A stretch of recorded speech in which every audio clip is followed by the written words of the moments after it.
Hello मेरे प्यारे बालक एवं बालिकाएं, तो कैसे हैं आप। उम्मीद है कि स्वस्थ होंगे, मस्त होंगे, खुश होंगे और अपने स्टडी में हमेशा व्यस्त होंगे। तो स्वागत है आप सभी का आपका अपना प्यारा सा यूट्यूब चैनल माँ सरदे टीचिंग सेंटर में। तो चलिए आज का सेशन स्टार्ट करते हैं। तो आज का सेशन क्लास 12th वाले स्टूडेंट के लिए काफ़ी स्पेशल होने वाला है, क्योंकि इसमें हम आज चर्चा करेंगे क्लास 12th फिजिक्स के फर्स्ट चैप्टर वैद्युत आवेश तथा क्षेत्र के मोस्ट वीवीआई क्वेश्चन, दीर्घोत्तरीय क्वेश्चन जो कि हमारे बोर्ड एग्जाम में 5 अंकों के प्रश्न पूछे जाते हैं, उसके बारे में चर्चा करेंगे। आज हम जो बताएंगे उससे बाहर एक भी प्रश्न नहीं आएगा, क्योंकि वैद्युत आवेश तथा क्षेत्र के जितना भी इम्पोर्टेंट वीवीआई प्रश्न है, पिछले सालों में जो पूछा गया है, रिपीटेड क्वेश्चन है, उसी के बारे में आज चर्चा करेंगे। तो चलिए आज का सेशन स्टार्ट करते हैं। पहला प्रश्न हमारे पास है कि कूलॉम के नियम क्या है। कूलॉम का नियम क्या है? तो कूलॉम का नियम क्या है, इसको क्या करना है, वर्णन करना है। तो सबसे पहले इसको लिखने का तरीका होता है कि पहले उत्तर देना है। क्या देना है? उत्तर दे करके लिखना है कि हमको क्या पूछा कि कूलॉम का नियम क्या पूछा, कूलॉम का नियम। तो कूलॉम का नियम हेडिंग दे देंगे, उसके बाद कूलॉम के नियम के बारे में लिखेंगे कि कूलॉम का नियम है क्या। लिखेंगे कि दो बिंदु आवेशों के बीच लगने वाला स्थिर वैद्युत बल दोनों आवेशों के गुणनफल के तथा उनके बीच के दूरी के वर्ग के व्युत्क्रमानुपाती होती है। क्या?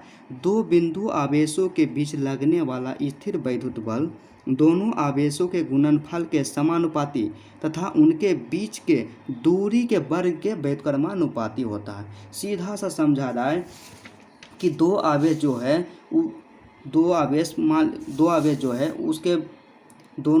है उसके बीच लगने वाला जो स्थिर वैद्युत बल है, दोनों आवेशों के गुणनफल के समानुपाती और उसके बीच के जो दूरी रहेगा न, उसका वर्ग के व्युत्क्रमानुपाती है। तो सबसे पहले मान लेते हैं कि दो बिंदु आवेश, मान लिया पहला Q1 है तथा दूसरा क्या है, Q2 है। इस तरह से मान लिया Q1 है और दूसरा क्या है, Q2 है। इन दोनों के बीच के दूरी जो है R है। क्या? इन दोनों के बीच के दूरी R है और Q1 तथा Q2 के बीच जो बल लग रहा है वो F है। इसको इस तरह से फिगर बढ़िया से बना लेंगे, इसको एक बॉक्स में बंद कर देंगे ताकि ज़्यादा एट्रैक्टिव लगेगा। इसको आप शब्द में हमको लिखना है, तो यहाँ पे लिख देना है चित्रानुसार। क्या? चित्रानुसार। तो चित्रानुसार क्या लिखना है? तो चित्रानुसार लिखना है कि माना कि दो बिंदु आवेश Q1 तथा Q2 एक दूसरे से R दूरी पर स्थित है। क्या? माना दो बिंदु आवेश Q1 तथा Q2 एक दूसरे से R दूरी पर स्थित है। जैसा कि चित्र में दिखाया गया है कि Q1 तथा Q2 जो है एक दूसरे से R दूरी पर स्थित है। बस यही लिख देना, मतलब जो चित्र में रहे, जो फिगर में रहे, उसी को सिर्फ शब्द में लिख देना। उसके बाद क्या है, F जो है, F क्या है, ये दोनों के बीच लगने वाला बल है, तो मतलब Q1 तथा Q2 के बीच लगने वाला स्थिर वैद्युत बल है। इस तरह से यहाँ तक लिख दें। अब इसके सत्यापन की बात करते हैं। चलते हैं कि कूलॉम का नियम है, नियम के अनुसार वो क्या बोल रहा है।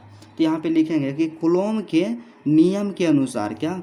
कूलॉम के नियम के अनुसार। तब कूलॉम के नियम के अनुसार कूलॉम पहला बात क्या बोला कि दोनों आवेशों के बीच जो बल लगेगा ने, आवेशों के गुणनफल के क्या होगा, समानुपाती, अर्थात F समानुपाती होगा। दोनों आवेश कौन है, Q1 तथा Q2 के गुणनफल के क्या हो जाएगा, समानुपाती होगा। तो इसलिए लिख दें कि F समानुपाती Q1 इंटू Q2। पॉइंट का मतलब होता है गुना, मतलब Q1 इंटू Q2। इसको मान लिए समीकरण फर्स्ट।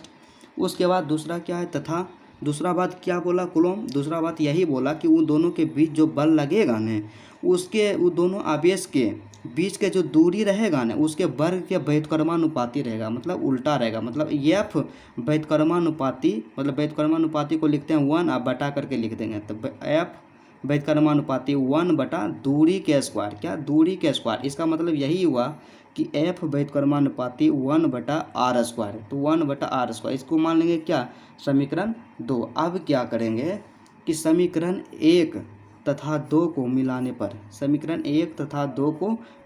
तो जब समीकरण 1 तथा 2 को मिलाएंगे तो हो जाएगा F समानुपाती Q1 इंटू Q2 बटा R स्क्वायर। क्या? Q1 इंटू Q2 बटा R स्क्वायर।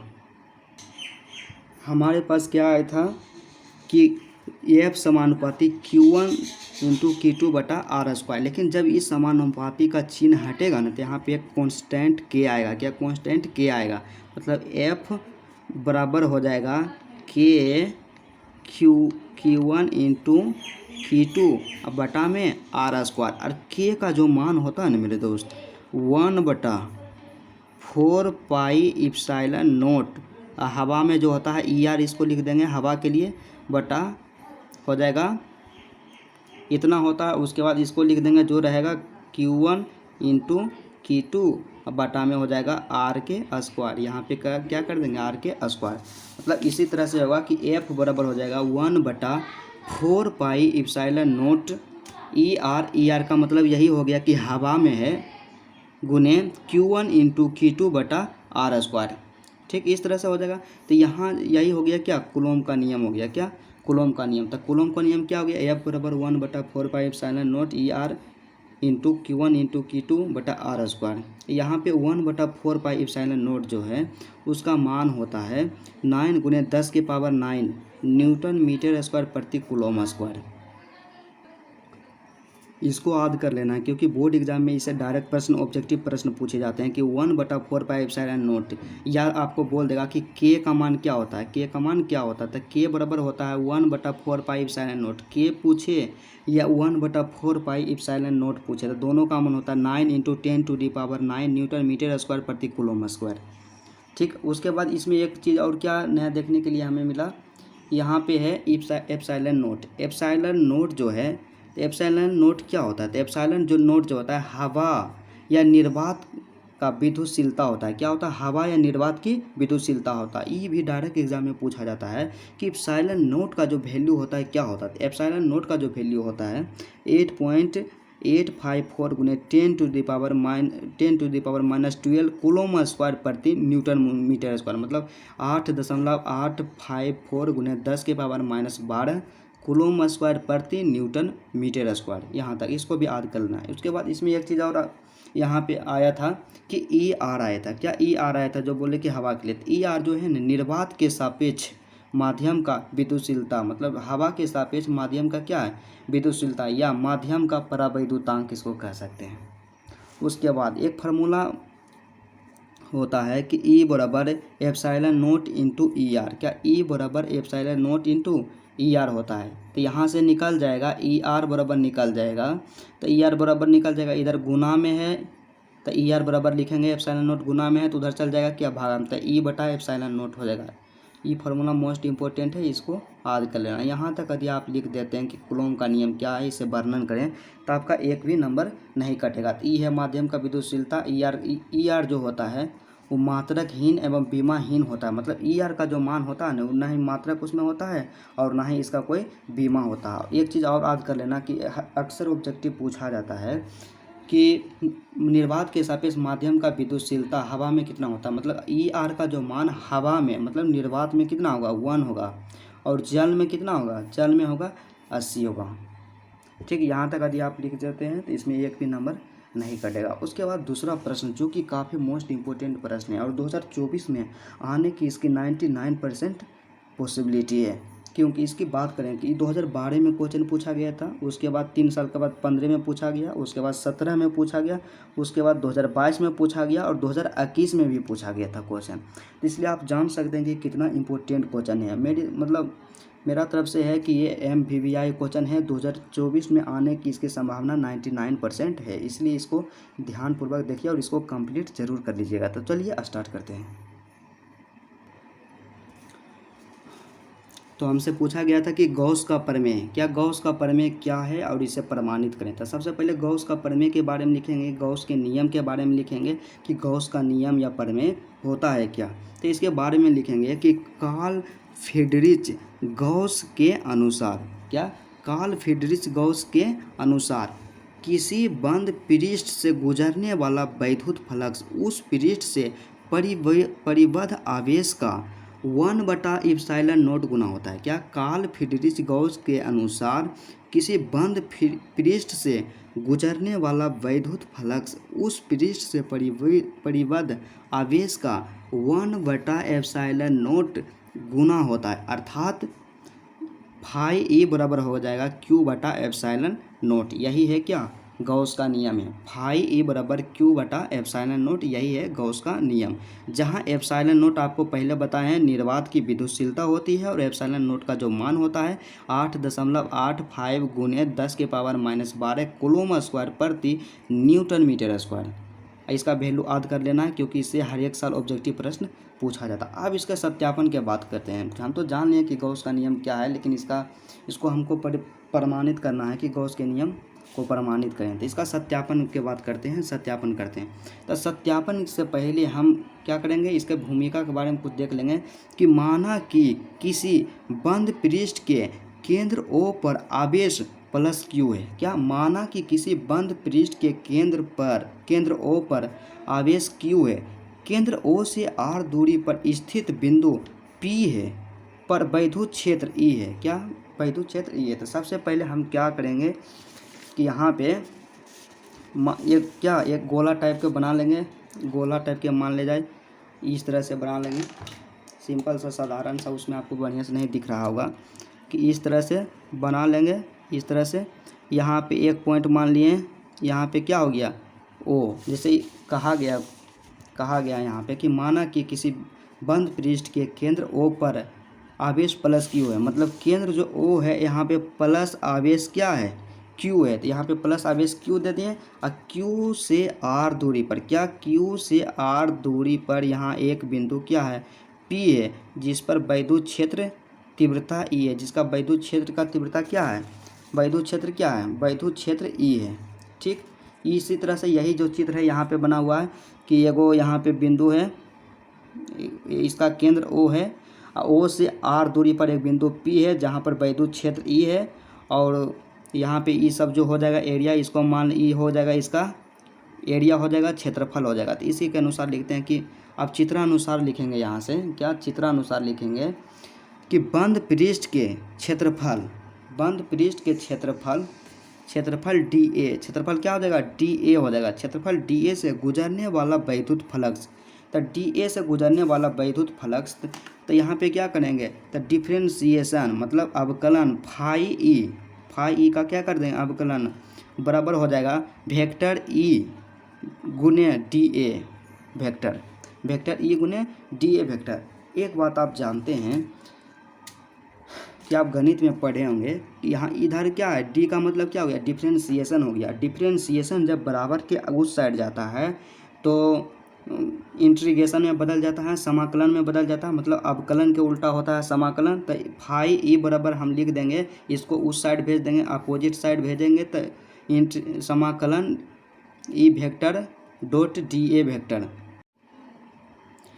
अब उसके बाद देखते हैं कि हमारे पास हो गया कि फाई ई बराबर यहाँ पे क्या था वेक्टर E था, क्या वेक्टर E। तो बिंदु आवेश के कारण किसी बिंदु के कारण जो वैद्युत क्षेत्र होता है 1/4 पाई एप्सिलॉन नोट, क्या होता है 1/4 pi epsilon note into Q/R²। ई जो होता है क्या, ई का जो मान है, वैद्युत क्षेत्र का जो मान है वो फिक्स रहता है। इसको क्या करना है, सिर्फ ध्यान में रखना है कि बिंदु के कारण क्या होता है वैद्युत क्षेत्र होता है 1/4 पाई एप्सिलॉन नोट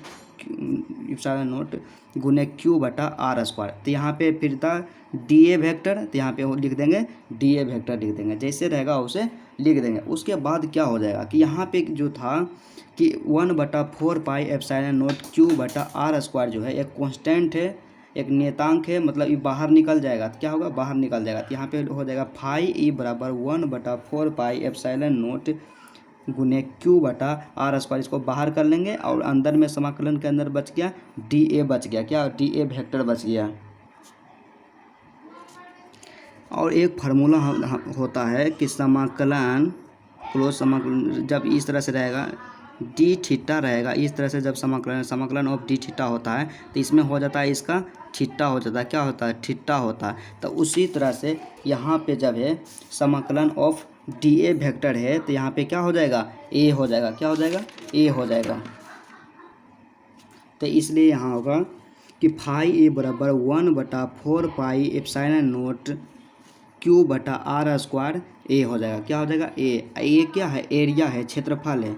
तो इसलिए फाइव बराबर फाइव ए बराबर 1/4 pi epsilon not into Q बटा आर स्क्वायर गुने एरिया यहाँ पे जो होगा इसके लिए तो हो जाएगा यहाँ पे 4 पाई आर स्क्वायर। क्या हो जाएगा? 4 पाई आर स्क्वायर। तब 4 से 4 गया कैंसिल हो, पाई से पाई गया कैंसिल हो, आर स्क्वायर से आर स्क्वायर गया कैंसिल हो। तो हमारे पास बच गया फाई ए बराबर क्यू बटा एप्सिलॉन नोट। क्या बच गया?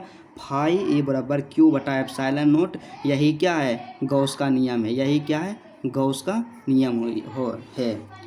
या इसको इस तरह से लिख सकते हैं कि जब हम पहले बनाए थे कि फाई ए बराबर क्या आया था? समाकलन ऑफ ई वेक्टर गुने डी ए वेक्टर इतना होता है।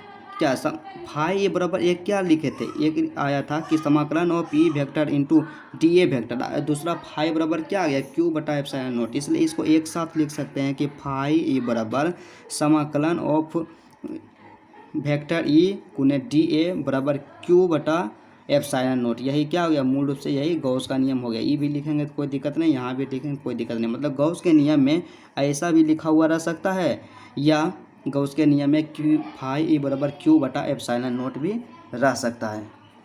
अब अगला क्वेश्चन की बात करते हैं जो कि हमारे एग्जाम के दृष्टि से ये भी बहुत महत्वपूर्ण है।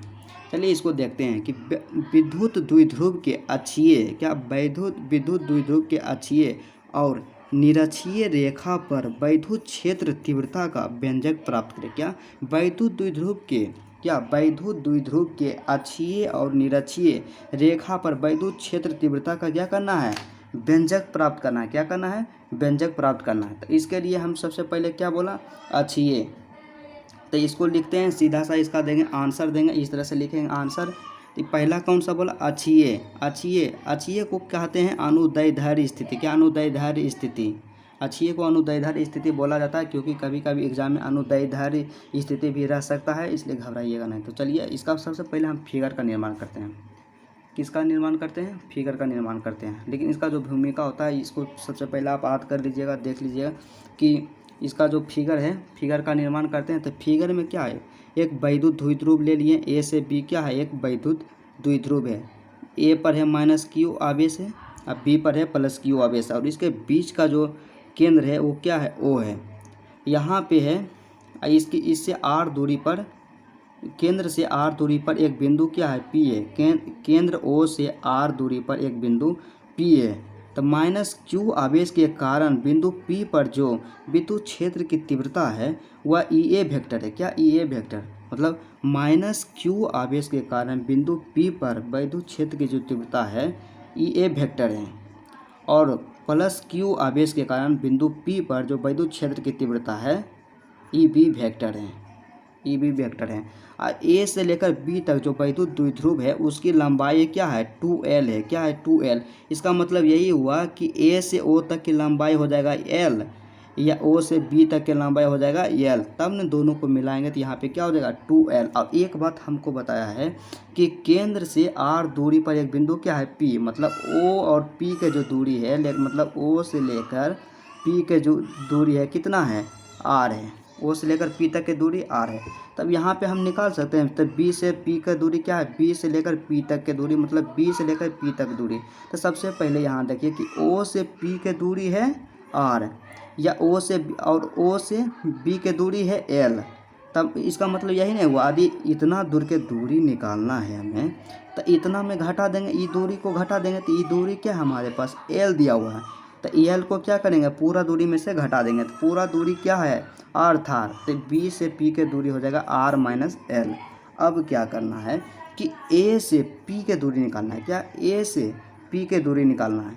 तो ओ से पी की दूरी कितना है? आर है। ओ से पी की दूरी आर है। यदि यहाँ से यहाँ तक की दूरी आर है, इतना दूरी और जोड़ दें तो ए से पी की दूरी निकल जाएगा। तो यहाँ से यहाँ तक की दूरी है एल, इसलिए ए से लेकर के पी तक की दूरी हो जाएगा आर प्लस हो जाएगा एल। और जो चित्र में दिखाया गया है उसको लिख देंगे, यहाँ से लिख देंगे चित्रानुसार। क्या लिखेंगे?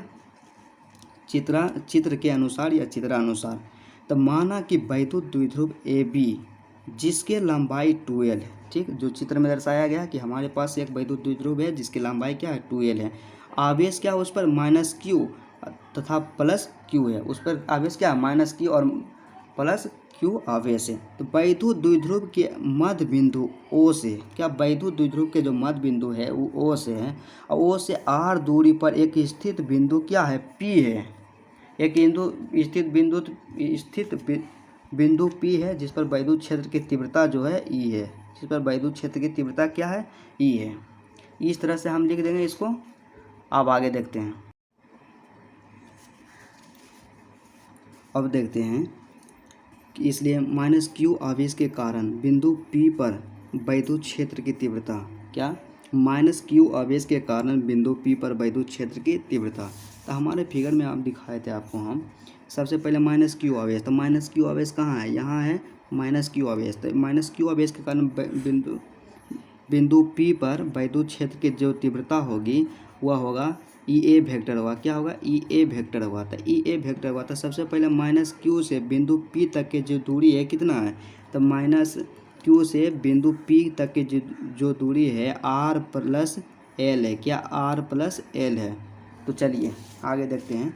तो हो जाएगा ई ए माइनस क्यू आवेश के कारण बिंदु पी पर वैद्युत क्षेत्र की जो तीव्रता होगी वो आपको बताए हैं कि ई ए वेक्टर होगा, क्या ई ए वेक्टर होगा।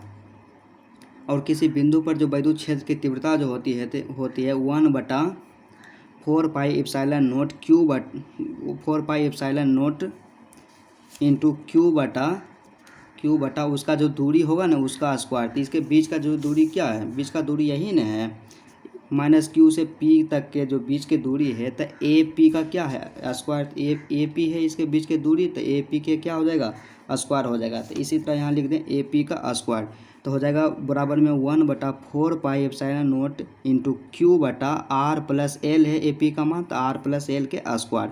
ये क्या होगा पी से ए की ओर होगा, क्या पी से ए की ओर।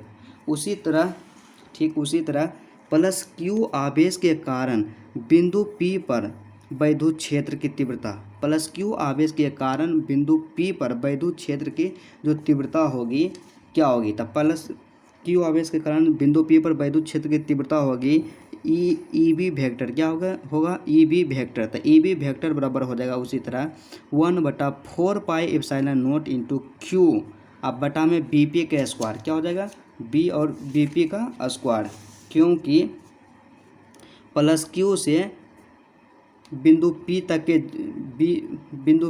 के जो दूरी है उसको लिख सकते हैं बी पी, अब बी पी के क्या हो जाएगा स्क्वायर। तो इसके बीच की दूरी है आर माइनस एल है, क्या आर माइनस एल है। तो इसी तरह से हो जाएगा, यहाँ पे लिखे थे बी पी के स्क्वायर। तो इसलिए ई बी वेक्टर बराबर 1/4πε0 है लिख दिए। उसके बाद डॉट था, डॉट मतलब गुना दे दिए, क्यू है क्यू लिख दिए।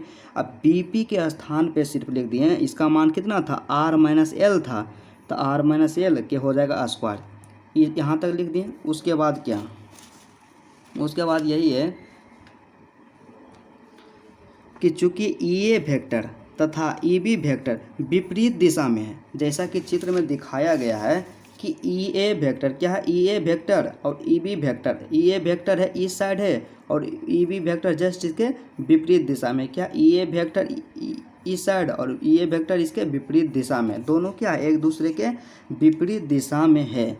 इसलिए वैद्युत द्विध्रुव के कारण बिंदु पी पर परिणामी वैद्युत क्षेत्र की जो तीव्रता होगी अर्थात ई नेट जो होगा परिणामी वैद्युत क्षेत्र होगा ई बी माइनस ई ए होगा, क्या ई बी माइनस ई ए होगा। तो ई बी माइनस ई ए, तो ई बी के मान में ई ए के मान क्या कर देना है माइनस कर देना है। तो हम पहले निकाल लिए हैं कि ई ए का मान कितना था, ई ए का मान हम निकाले हैं कि 1/4πε0 इंटू क्यू बटा आर माइनस एल के स्क्वायर, ये ई बी का मान है, ठीक। उसमें घटा देंगे ई ए का मान, तो ई ए का मान हम निकाले तो मेरे दोस्त ई ए का मान यहाँ पे हम निकाले हैं कि ए बराबर क्या 1/4πε0 इंटू क्यू बटा आर प्लस एल के स्क्वायर। तो इसमें घटा देंगे, क्या करेंगे इसमें घटा देंगे, तो यहाँ पे घटा दिए 1/4πε0 इंटू क्यू बटा आर प्लस एल के स्क्वायर। तो आप यहाँ पे एक चीज़ देखिए कि 1/4πε0 और क्यू यहाँ भी और क्यू यहाँ भी, जब दोनों में एक ही चीज़ उपस्थित हो तो उसको कॉमन निकाल लेंगे। तो कॉमन निकाल लेंगे तो यहाँ जाएगा 1/4πε0 इंटू क्यू हो जाएगा। उसके बाद इसमें बच जाएगा, पहला में बचेगा 1/r माइनस एल के स्क्वायर, इधर इस साइड बचेगा माइनस में 1/r प्लस एल के स्क्वायर बच जाएगा। तो इसलिए बराबर बराबर दे के लिखेंगे कि 1/4πε0 इंटू क्यू। अब वहाँ पे जो बचा था उसमें क्या करेंगे, एलसीएम ले लिए। क्या ले लिए, हर का एलसीएम लिए, तो हर का एलसीएम आ गया r माइनस एल के square into R plus L के स्क्वायर, एलसीएम आ गया।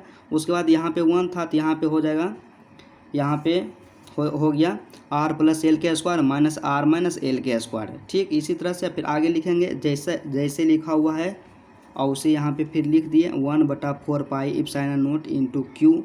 ठीक, उसके बाद अब क्या, यहाँ ब्रैकेट के अंदर r प्लस एल के स्क्वायर, तो r प्लस एल के स्क्वायर इसका मतलब क्या हुआ, इसका मतलब यही हुआ कि a प्लस बी का होल स्क्वायर। तो a प्लस बी का होल स्क्वायर बराबर क्या होता है, a square plus B square plus 2ab। यहाँ है r माइनस एल के स्क्वायर अर्थात a माइनस बी के होल स्क्वायर, तो a square plus B square minus 2ab, इस तरह से हो जाएगा। तीसरी फार्मूला पे क्या है, बेस्ड है। तो यहाँ पे हो गया, तो a के स्क्वायर मतलब r के स्क्वायर प्लस एल के स्क्वायर प्लस 2rl हो गया। उसके बाद माइनस था तो यहाँ माइनस ब्रैकेट है तो ब्रैकेट दे देंगे, r माइनस एल के स्क्वायर में क्या हो जाएगा, r के स्क्वायर प्लस एल के स्क्वायर, यहाँ पे सिर्फ हो जाएगा माइनस 2rl। ठीक, कोई दिक्कत। अब जैसे नीचे में लिखा हुआ है उसे उसको लिख देंगे। इसका मतलब क्या, r माइनस एल के whole square r plus L के होल स्क्वायर, इस तरह से हम इसको लिख दिए हैं, लिखा गया इस तरह से। लेकिन यहाँ पे क्या हो गया, r के स्क्वायर माइनस एल के स्क्वायर के होल स्क्वायर, इसका मतलब सीधा सा समझिए हमारे पास था कि r माइनस एल के क्या है, होल स्क्वायर, और दूसर का r प्लस एल के क्या है, होल स्क्वायर। इसको जब हम तोड़ेंगे इसका मतलब क्या, इसका होल स्क्वायर का मतलब यही हुआ कि r माइनस एल 2 बार लिखा हुआ है, क्या r माइनस एल 2 बार लिखा हुआ, इस तरह फिर r प्लस एल है तो r प्लस एल एक बार हो जाएगा, और फिर उसी तरह से हो जाएगा r और प्लस में l एक बार हो जाएगा, 2 बार हम लिख दिए। अब इसमें आप देखिए कि पहला में क्या हो जाएगा, जब दोनों को जोड़ा लगा, एक चीज़ आप जानते हैं कि a प्लस बी इंटू में a माइनस बी क्या होता है, a के स्क्वायर और माइनस क्या होता है, b के स्क्वायर। ये फार्मूला हम जानते हैं, तो इसको ये दोनों को एक साथ लिखेंगे, r minus 1 L r plus L, और फिर दूसरा का ये भी एक जोड़ा बन जाएगा r minus L r plus L. अब यहाँ पे हमारे पास ध्यान से देखिए कि यहाँ पे क्या हो गया, एक जोड़ा हो गया r minus L r plus L, तो एक जोड़ा यहाँ हो गया, और दूसरा का है r minus L r plus L, एक जोड़ा यहाँ हो गया। अर्थात हो गया दोनों को जब एक साथ रखेंगे तो r के स्क्वायर माइनस एल के स्क्वायर एक हो गया, और दूसरा का भी हो जाएगा। ये दोनों को जब मिलाएंगे तो r के स्क्वायर माइनस एल के स्क्वायर, तो सीधा एक ही चीज़ दो गो है तो एक ही चीज़ दो गो रहता तो क्या हो जाएगा, स्क्वायर हो जाएगा। मतलब r माइनस एल के क्या हो जाएगा, होल स्क्वायर हो जाएगा। यही बात वहाँ पे लिखा हुआ है कि r के स्क्वायर माइनस एल के स्क्वायर के होल स्क्वायर। कोई दिक्कत नहीं। उसके बाद यहाँ पे क्या, जस्ट फिर देखते हैं, उसी तरह से लिखा गया तो यह 1/4πε0 इंटू क्यू जैसे है और उसे हम यहाँ पे लिख दिए। अब देखिए r के स्क्वायर था, r के स्क्वायर लिखे, l के स्क्वायर था, l के स्क्वायर लिखे, 2rl था, 2rl लिखे, माइनस है तो माइनस दे दिए। ठीक, अब उसमें फिर आप क्या करेंगे, तो माइनस, तो यहाँ पे प्लस है कुछ नहीं, तो प्लस माइनस क्या हो जाएगा, माइनस, तो r के स्क्वायर फिर माइनस क्या हो जाएगा, प्लस माइनस माइनस माइनस हो गया, l के स्क्वायर फिर माइनस माइनस क्या हो जाएगा, प्लस हो जाएगा, तो यहाँ पे प्लस दिए, और 2rl, तो यहाँ से कट गया r के स्क्वायर माइनस r के स्क्वायर, l के स्क्वायर माइनस l के स्क्वायर, बच गया क्या, 2rl और प्लस 2rl बटा में r के स्क्वायर माइनस l के स्क्वायर के होल स्क्वायर। ठीक, अब उसके बाद क्या हो गया, जैसे बाहर में था और उसे लिख दिए, ऊपर में बच गया 2rl मतलब 4rl और नीचे में r के स्क्वायर माइनस l के स्क्वायर के होल स्क्वायर। ठीक, उसी तरह से 1/4πε0 इंटू क्यू, दोनों को अलग कर देंगे। क्या करेंगे, दोनों को अलग करके हम लिख सकते हैं, मतलब ई वाला जो है ना क्यू, इसको अंदर ही कर लेंगे, तो क्यू इंटू 2l कर देंगे और इंटू क्या कर देंगे, r बटा में जो है नीचे लिखा जो यहाँ पे लिख दिए। उसके बाद हो जाएगा कि 1/4πε0 2pr/r² l² के होल स्क्वायर। या ऐसा इसलिए लिखें क्योंकि एक फार्मूला होता है कि q × 2l बराबर p होता है। क्या q × 2l बराबर p होता है। तो q × 2l यहाँ पे है, ये दोनों का मान क्या रख देंगे, p रख देंगे। तो यहाँ पे हो गया p हो गया, क्या हो गया, p हो गया। यहाँ पे p रख दिए, r हो गया, ठीक, कोई दिक्कत नहीं। इस तरह से हो गया, यही क्या हो गया, इस तरह से सत्यापित हो गया। उसके बाद हम जब विशेष स्थिति के बारे में बात करते हैं, क्या विशेष स्थिति के बारे में बात करते हैं, यदि जब r के मान l से क्या होगा, छोटा जब रहेगा, क्या विशेष स्थिति में r के मान l से जब छोटा रहेगा तो r² के जो मान रहेगा वो l² से बहुत छोटा रहेगा। मतलब ऐसा रहेगा ना, इसको मान लिया जाए ना, मतलब लगभग 0 के क्या रहेगा, इक्वल रहेगा। तो इसलिए r² यहाँ नीचे में जो था इसको ही लिखेंगे कि r² - l² के होल स्क्वायर लगभग क्या हो जाएगा, ये तो 0 हो गया, लगभग वो आ जाएगा कि r² के स्क्वायर के बराबर, ये क्या हो गया, लगभग हो गया। इसलिए हम लिख सकते हैं कि E बराबर 1/4πε0 इंटू 2pr, ऊपर में 2pr था, 2pr, अब बटा में क्या था, बटा में था कि r² - l² के जगह पे r² के स्क्वायर लिख सकते। उसके बाद E बराबर हो गया 1/4πε0 इंटू 2pr, अब बटा में हो जाएगा, यहाँ पे था r के स्क्वायर था, तो जब स्क्वायर के स्क्वायर रहता तो स्क्वायर आपस में मल्टीप्लाई हो जाता, तो यहाँ पे हो गया r के पावर 4। तो एक r में से एक r कट गया, यहाँ पे 4r था, यहाँ पे 1r था, तो एक r को कट जाए तो यहाँ r की पावर हो गया 3 हो गया। इसलिए अतः हम लिख सकते हैं कि E = 1/4πε0 इंटू 2p, अब बटा में r³, यही हो गया, ये अच्छी स्थिति के लिए हो गया। इसका जो हम सदिश रूप लिखते हैं, वेक्टर फॉर्म लिखते हैं, तो हो जाएगा E वेक्टर = 1/4πε0, जैसे उसे लिखा गया, और 2p वेक्टर बटा r³, यही हो गया सदिश रूप। क्योंकि सदिश रूप कभी कभी हमारे एग्जाम में पूछ लिया जाता है। तो चलिए अब निरक्षीय स्थिति की बात करते हैं कि निरक्षीय स्थिति में इसका निरक्षीय स्थिति क्या होता है, इसका निरक्षीय स्थिति क्या होता है। तो निरक्षीय स्थिति में भी एक सिंपल सा सीधा सा एक अच्छा सा फिगर बनाना है, इसको ध्यान से देखना और ध्यान से समझना है कि सबसे पहले हमको बोला था कि जब अक्षीय के लिए बोला था, तो मतलब एक वैद्युत द्विध्रुव था इस तरह से, इसके अक्ष पे एक बिंदु क्या था, अक्षीय स्थिति में था, यहाँ पे रख दिए एक बिंदु P। लेकिन अब क्या बोला कि अब निरक्षीय बोला, तो निरक्षीय बोला तो इसके ये तो अक्ष हो गया, और निरक्ष कैसे हो जाएगा, तो ऊपर में होगा, क्या ऊपर में रखाएगा। तो उसी तरह से यहाँ पे है कि एक वैद्युत द्विध्रुव है, A से B क्या है, वैद्युत द्विध्रुव है, A के यहाँ है -q आवेश, यहाँ है +q आवेश, और इसके निरक्ष में एक बिंदु क्या है, P है, जहाँ पर विद्युत क्षेत्र E है। तो बिंदु P है जिस पर वैद्युत क्षेत्र E है, तो ये दोनों को यहाँ से अति हो गया, इस तरह से एक बिंदु बना दिया, ये दोनों को A से P को भी मिला दिए और P को B से भी मिला दिया, तो एक ट्रायंगल का निर्माण हो गया।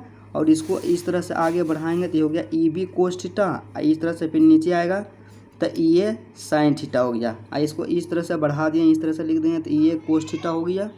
और उसके बाद बात करते हैं इसके, फिर इसी साइड दिशा में हो जाएगा EB cos थीटा हो जाएगा, ठीक, इस तरह से। अब यहाँ बात करते हैं कि A से लेकर के O तक के जो लंबाई है वो हो जाएगा L, और O से लेकर के B तक के लंबाई है E भी हो जाएगा L। मतलब A से लेकर B के लंबाई जो है वैद्युत द्विध्रुव AB के जो कुल लंबाई है वो 2L है, क्या है, 2L है। यहाँ इसको मान लेते हैं थीटा मान लेते हैं, तो यहाँ पे अब त्रिभुज POB के बात करें तो इसमें L क्या हो गया, आधार हो गया, इस O से P कितना, O से P की दूरी है R, तो R क्या हो गया, लंब हो गया, और PB क्या हो गया, कर्ण हो गया। तो कर्ण बराबर क्या होता है, लंब के स्क्वायर प्लस आधार के स्क्वायर, इसी तरह से। अब इसको हम शब्द में देख लेते हैं थोड़ा सा, यहाँ पे हम लिखेंगे,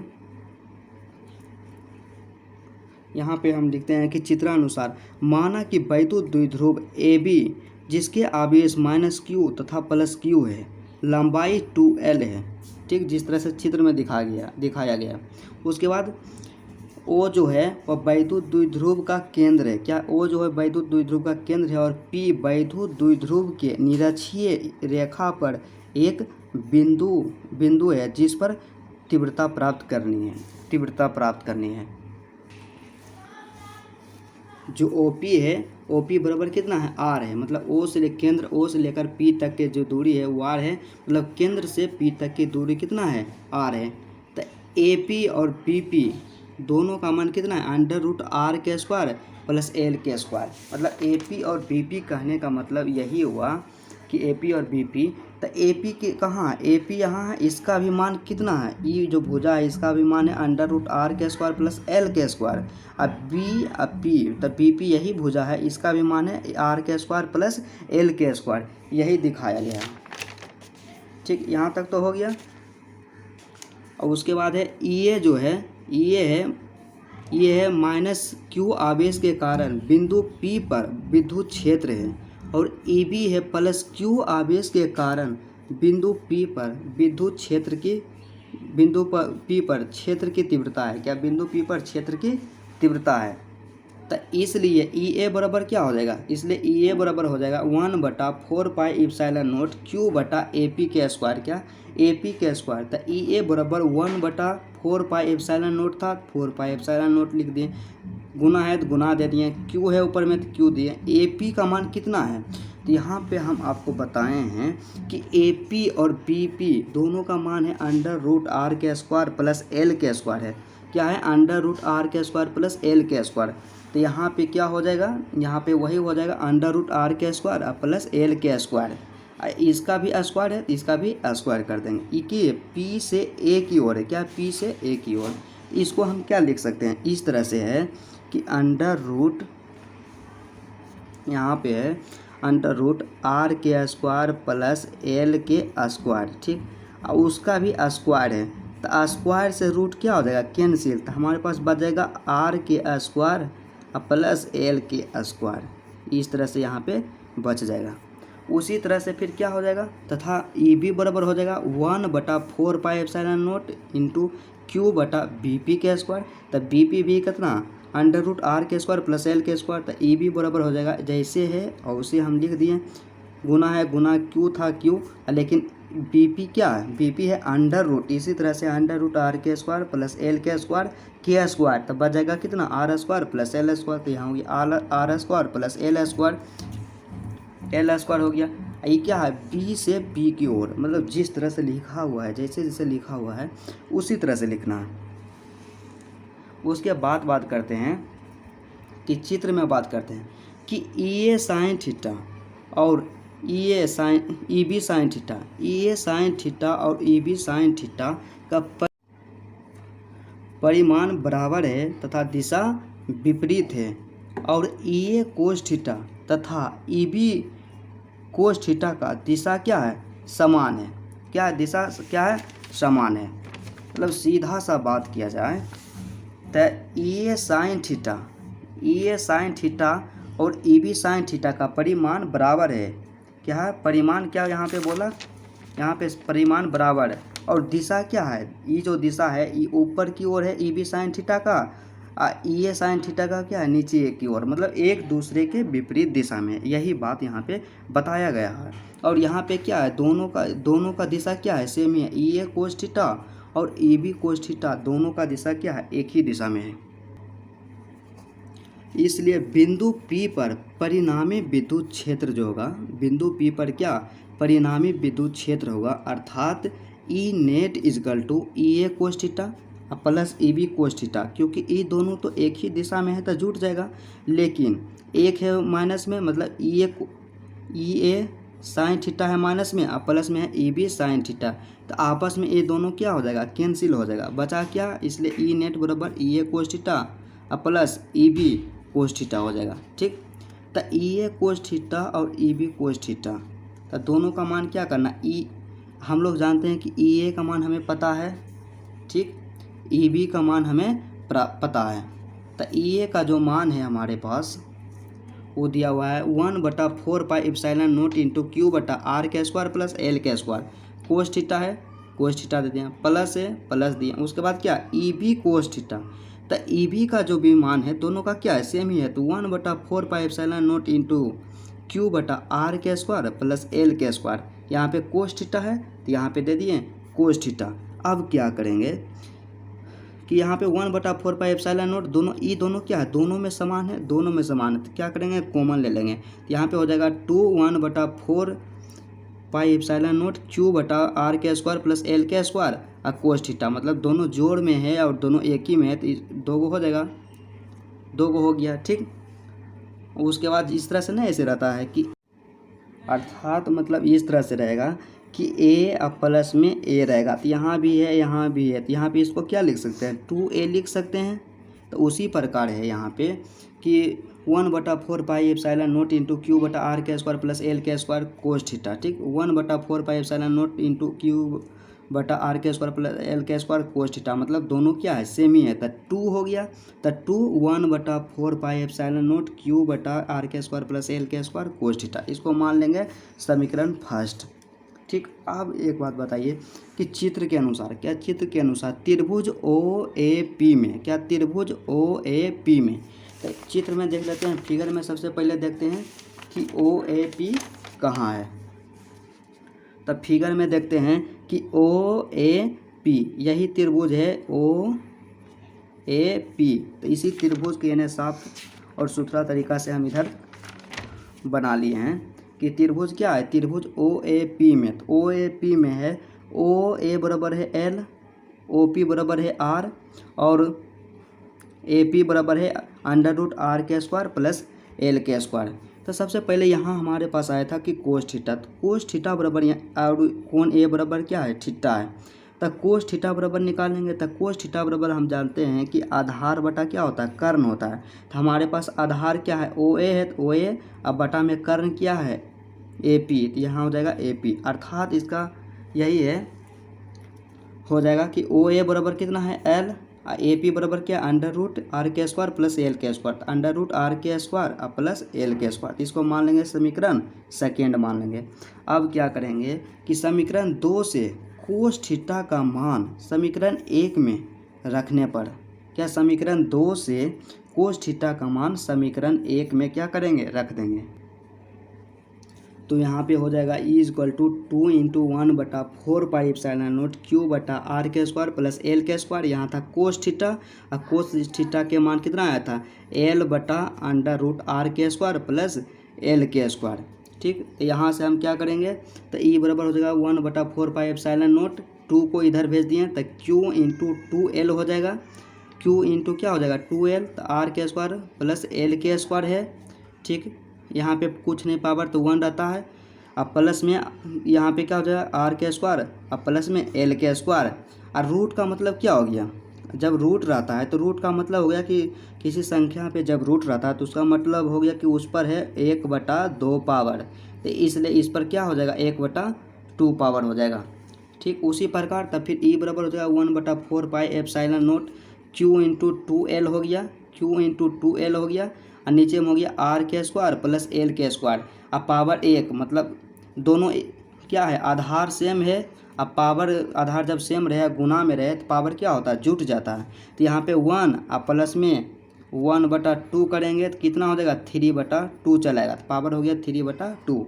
तब फिर ई बराबर हो जाएगा 1/4πε0 इंटू पी, चूँकि हम लोग जानते हैं कि वैद्युत द्विध्रुव आघूर्ण बराबर होता है पी बराबर होता है 2Lq, क्या होता है 2Lq बराबर होता है P, तो यहाँ पे 2Lq था तो यहाँ पे लिख दिया डायरेक्ट P दी इसका मान, तो हो गया P बटा आर के स्क्वायर प्लस एल के स्क्वायर की पावर 3/2, यहाँ तक हो गया। अब इसमें हम विशेष स्थिति की बात करते हैं उसी तरह से कि जब R के मान L से छोटा होगा, क्या जब R के जो मान होगा R के मान L से क्या होगा बड़ा होगा, इसका मतलब यही कहने को हुआ कि L का जो मान होगा R से जब छोटा होगा, अर्थात R का जो मान है L बड़ा होगा तो R स्क्वायर का भी जो मान होगा वो L स्क्वायर से बहुत बड़ा हो जाएगा। क्या होगा R स्क्वायर का जो मान होगा वो L स्क्वायर से बहुत बड़ा हो जाएगा, क्योंकि जब RA का मान बड़ा है, क्या जब R का मान बड़ा है L से तो R स्क्वायर का मान नहीं बड़ा होगा L स्क्वायर से। जैसे कि हम आपको बोले हैं कि 4 जो है बड़ा है कितना 3 से है, तब 4 के स्क्वायर नहीं बड़ा ज़्यादा हो जाएगा 3 के स्क्वायर से। तो 4 का स्क्वायर कितना होता है 16 और 3 का स्क्वायर कितना होता है 9। तो स्वाभाविक है एक बड़ा है। उसी तरह इसलिए हम मतलब अर्थात आर के स्क्वायर प्लस एल के स्क्वायर लगभग हो जाएगा आर के स्क्वायर के बराबर हो जाएगा। क्या आर के स्क्वायर के बराबर हो जाएगा, मतलब लगभग जो एल के स्क्वायर है ना वो 0 के बराबर हो जाएगा। इसलिए हम लिख सकते हैं ई बराबर 1/4 पाई एप्सिलॉन नॉट पी बटा, यहाँ पे क्या था आर के स्क्वायर प्लस एल के स्क्वायर की पावर 3/2 था। तो यहाँ पे तो एल के मान 0 हो गया, मतलब 0 के बराबर हो गया लगभग। तो यहाँ पे वही कर देंगे, हो गया आर के स्क्वायर यहाँ हो गया, तो हो जाएगा पी बटा आर के स्क्वायर के पावर 3/2 था। तो 3/2 और 2 से 2 क्या हो गया कैंसिल। तो ई बराबर हो गया 1/4 पाई एप्सिलॉन नॉट पी बटा, यहाँ पे 2 से 2 हो गया था कैंसिल, यहाँ 3 बचा तो आर क्या हो जाएगा क्यूब हो जाएगा। यही क्या हो गया उसका निरक्षीय स्थिति है, वैद्युत द्विध्रुव के निरक्षीय स्थिति के लिए व्यंजक हो गया। इसका जो वेक्टर फॉर्म हम देखते हैं तो ई है, तो ई के ई वेक्टर हो जाएगा 1/4 पाई एप्सिलॉन नॉट, तो 1/4 pi epsilon not minus P vector बटा में आर क्यू, ये क्या हो गया वेक्टर फॉर्म हो गया। तो चलिए आज का वीडियो इतना ही तक। यदि आपको इस वीडियो से थोड़ा सा भी इन्फॉर्मेशन मिला, थोड़ा सा भी लाभ मिला तो चैनल को ज़रूर सब्सक्राइब कीजिए, क्योंकि आने वाला जो भी वीडियो हो तो सबसे पहले आप ही तक पहुँचे।